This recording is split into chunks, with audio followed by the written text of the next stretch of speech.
السلام علیکم عزیز طلبہ، آج ہمارا اردو کا تیسرا لیکچر ہے۔ دوسرے لیکچر میں ہم نے سبق اخلاق اسنا کا آغاز کیا تھا۔ سبق اخلاق اسنا کے آغاز میں آپ کو بتایا تھا کہ اس کی صنف سیرت نگاری ہے۔ سیرت نگاری کا مطلب کہ جس میں کسی بھی ذات کی خوبیاں بیان کی جائیں، لیکن اردو میں سیرت نگاری کا مطلب یہ ہوگا کہ وہ صنف جس میں نبی کریم کی ذات اقدس کے بارے میں بیان کیا جائے، آپ صلی اللہ علیہ وسلم کی خوبیوں کو بیان کیا جائے۔ تو اس مکمل سبق میں ہم آپ صلی اللہ علیہ وسلم کی خوبیاں جو ہیں ان کے بارے میں پڑھیں گے۔ تو کل جو ہم نے پڑھا تھا اس میں نبی کریم صلی اللہ علیہ وسلم کی ذات میں موجود 3 خوبیوں کو بیان کیا گیا تھا، جس میں پہلی ہے سخی اور فیاض۔ سخی اور فیاض کہ آپ صلی اللہ علیہ وسلم بہت زیادہ سخاوت کرنے والے تھے۔ اس میں مثال بھی دی گئی کہ ایک صحابی کی شادی تھی، اس کے پاس ولیمے کے لیے کچھ نہیں تھا، تو آپ صلی اللہ علیہ وسلم نے اپنے گھر سے اسے آٹا عطا کیا تاکہ ولیمہ کرے، لیکن خود کھانے کے لیے گھر میں کچھ باقی نہ رہا۔ اس کے بعد دوسری خوبی جو کل ہم نے پڑھی تھی وہ تھی دنیاوی مال سے لا تعلقی، یعنی دنیا کا جو مال ہے اس سے نبی کریم صلی اللہ علیہ وسلم محبت نہیں کرتے تھے۔ اس کی مثال ہم نے پڑھی کہ فدق کا رئیس جو تھا اس نے 4 اونٹوں پر ساز و سامان بھیجا، آپ صلی اللہ علیہ وسلم نے اس سارا بیچا اور جو قرض تھا وہ ادا کیا، لیکن پھر بھی وہ کچھ پیسے بچ گئے، تو آپ صلی اللہ علیہ وسلم نے کہا کہ جب تک یہ میرے پاس موجود ہیں تب تک میں گھر نہیں جاؤں گا، یعنی ضرورت مند جب تک میرے پاس نہیں آتا اور یہ مال نہیں لے جاتا تب تک میں مسجد نبوی میں ٹھہرا رہوں گا۔ تیسری خوبی کل ہم نے پڑھی تھی کہ نبی کریم صلی اللہ علیہ وسلم بہت مہمان نواز تھے۔ مہمان نوازی صرف مسلمانوں کے لیے نہیں تھی، آپ صلی اللہ علیہ وسلم کی مہمان نواز جیسے مسلمانوں کے لیے تھے ویسے ہی کفار کے لیے بھی تھے، ویسے ہی مشرک جو آپ صلی اللہ علیہ وسلم کے دسترخوان پر آ جاتے ان کے ساتھ بھی ویسا ہی طریقہ ہوتا جو ایک مسلمان کے لیے ہوتا۔ تو نبی کریم صلی اللہ علیہ وسلم کی مہمان نوازی مشروط نہیں تھی کہ آپ صلی اللہ علیہ وسلم کے دسترخوان پر صرف مسلمان آئے، دشمن نہ آئے۔ دشمن ہو، دوست ہو، مسلمان ہو، جاننے والا ہو، نہ جاننے والا ہو، جو بھی آ جائے آپ صلی اللہ علیہ وسلم ان کی خوب مہمان نوازی کرتے۔ تو کل جو ہم نے پڑھا تھا وہ یہ تھا۔ آج ہم پڑھیں گے اگلا حصہ۔ اس میں نبی کریم صلی اللہ علیہ وسلم کی خوبیاں جو بیان کی گئی ہیں ان کے متعلق بات کرتے ہیں۔ تو پہلے سبق کی ریڈنگ کر لیتے ہیں، پھر اس کا سرسری جائزہ لیں گے کہ اس میں کیا کیا خوبیاں بیان کی گئی ہیں۔ تو پیج نمبر 13 ہے، صفحہ نمبر 13، اس سے پڑھیں گے ہم آج۔ آغاز ہے اگلے پیراگراف کا۔ گھر میں رہتے تو گھر کے کام کاج اپنے ہاتھوں سے کرتے۔ یہ نبی کریم صلی اللہ علیہ وسلم کی بات ہو رہی ہے۔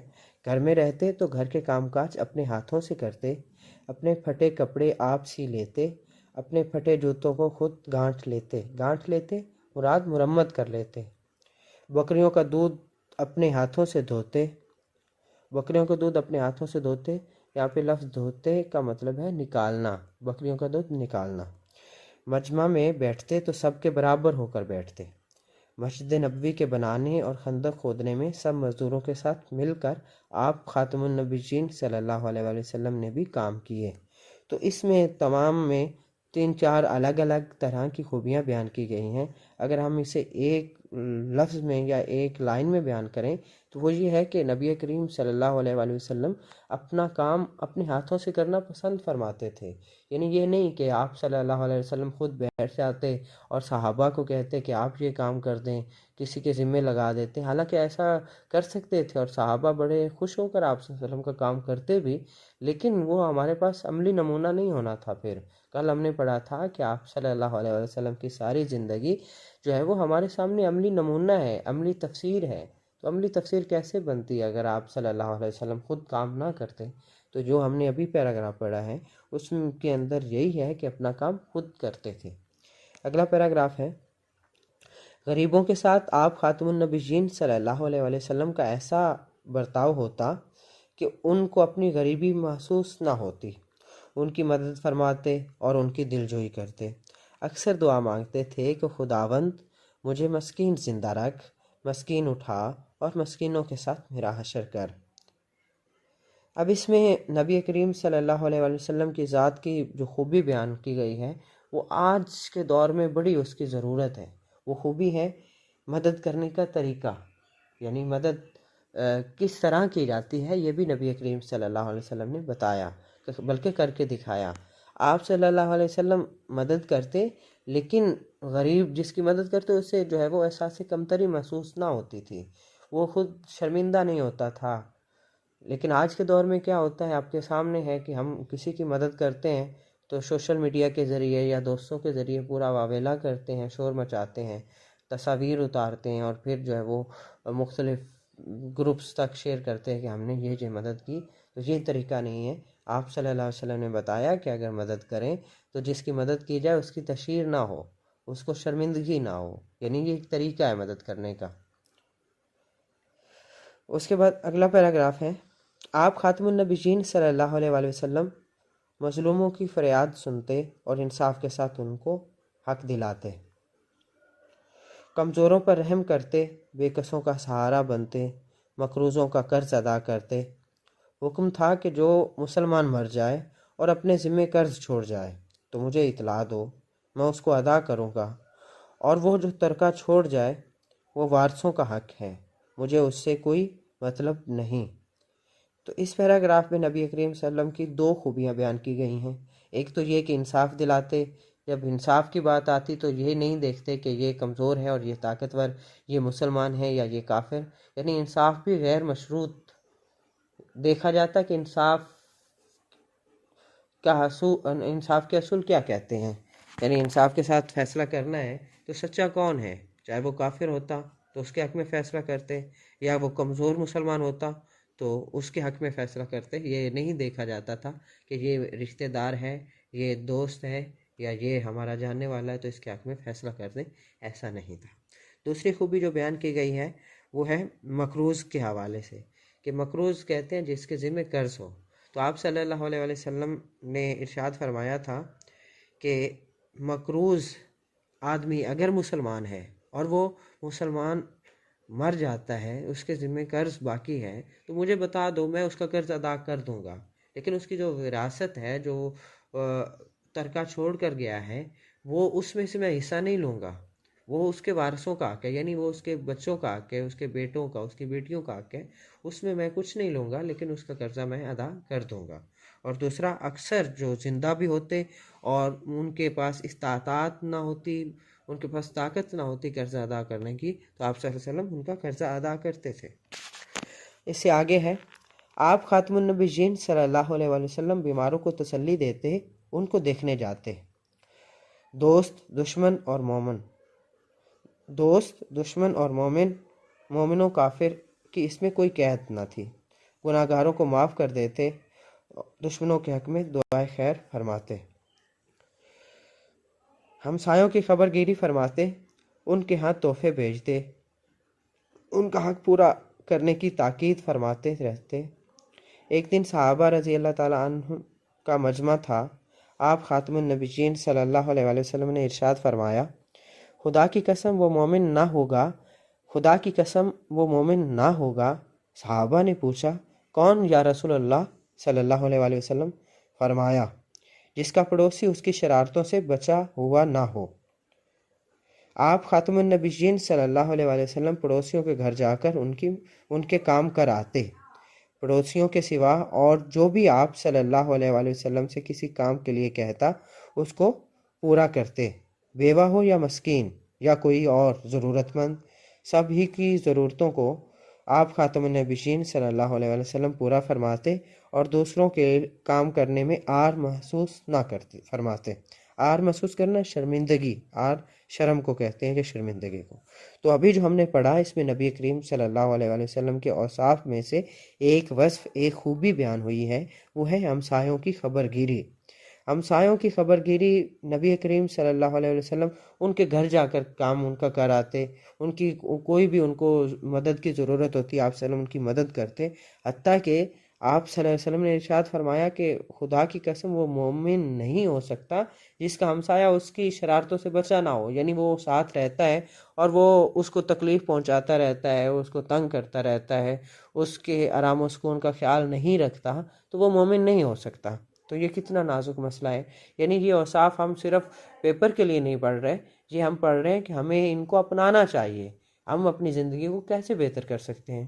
تو اس کے ذریعے جو ہے وہ ہم اپنے ہمسایوں کے حقوق اور دیگر جو معاملات زندگی ہیں ان کو درست اور بہتر انداز سے پورا کر سکتے ہیں۔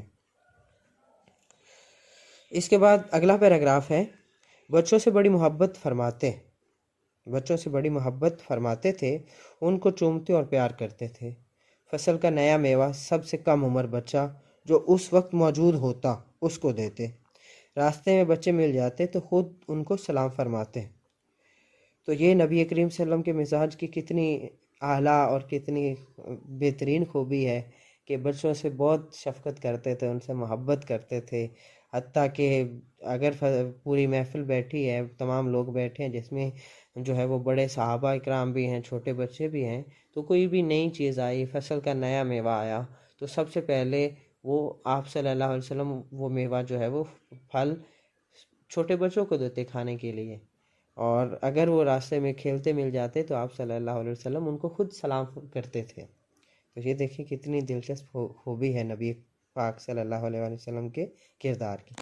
اگلا پیراگراف ہے، اسلام سے پہلے عورتیں ہمیشہ ذلیل رہی ہیں، لیکن ہمارے حضور خاتم النبیین صلی اللہ علیہ وسلم نے ان پر بہت احسان فرمایا، ان کے حقوق مقرر فرمائے اور اپنے برتاؤ سے ظاہر فرما دیا کہ یہ طبقہ حقیر نہیں ہے بلکہ عزت اور ہمدردی کے لائق ہیں۔ آپ خاتم النبیین صلی اللہ علیہ وسلم کے پاس ہر وقت مردوں کا مجمع رہتا تھا۔ عورتیں دلیری اور بے تکلفی سے آپ خاتم النبیین صلی اللہ علیہ وسلم سے مسائل پوچھتی، لیکن آپ خاتم النبیین صلی اللہ علیہ وسلم برا نہ مانتے، ان کی خاطرداری کا خیال رکھتے۔ تو یہاں پہ ایک لفظ گزرا ہے حقیر، اس پیراگراف میں حقیر کا مطلب ہے کمتر۔